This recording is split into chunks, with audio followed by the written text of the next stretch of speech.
A prosecutor with the Wichita County District Attorney's Office could be facing disciplinary sanctions from the State Bar of Texas. This comes after a judge issued his ruling on a motion for a new trial that centered on an alleged violation of the prosecutor's duty to disclose evidence to the defense. Josh Hoggard has been following this developing story, and he's joining us now with the very latest on this. Josh? Yeah, guys, Brooke Robb has served as the Special Victims Chief of the Wichita County District Attorney's Office for several years now, and she's been key in securing a number of convictions for the prosecution.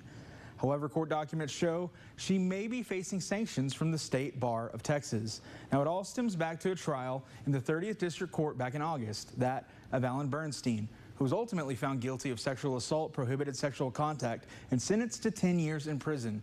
Now, you may recall after the verdict was given by the jury, Bernstein's defense attorney, Gant Grimes, had some choice words about the prosecution that was led by Robb, alleging, quote, blatant and willful refusal to disclose exculpatory evidence and Brady material. It later led to Grimes filing for a motion for a new trial, which was heard on August 29th, with Judge Jeff McKnight presiding.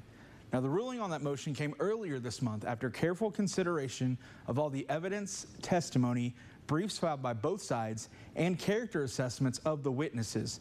Now, according to the ruling from Judge McKnight, it was found that after the first day of trial, a witness set to testify for the state was interviewed by Robb and a DA investigator, during which the witness told prosecutors that he lied during his original statement to police some 4 years ago, claiming that the victim told him to say what he said to police.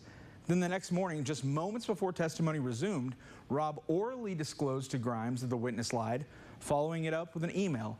However, according to the ruling, after review of the record, statements of counsel, and evaluating her demeanor and tone, it was found that Robb didn't fully disclose the new information to Grimes. Now, during the hearing for the motion on the new trial, it was found the witness did inform the investigator with the public defender's office that he lied to police and that the victim, quote, put him up to it. But it was also found that Robb had no knowledge of this, and she was still obliged to make a full disclosure to the defense.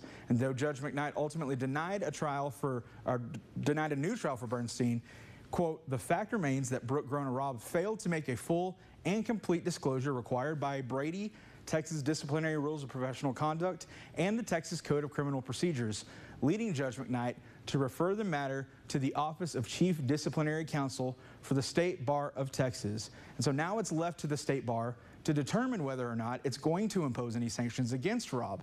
Now, it's unclear at this time if they're going to take any action at all, but if they do, Robb could be facing sanctions from the Office of the Chief Disciplinary Counsel, ranging anywhere from a private or public reprimand, a probated or full suspension, even disbarment. Now, as of right now, my request from the DA's office for a comment has not been returned, but I'll make sure to pass on any further comments as well as any developments both on air and online at Texomashomepage.com. All right, we'll see what comes, if anything comes at all, in the coming weeks. Josh, thank you so much for bringing us that report.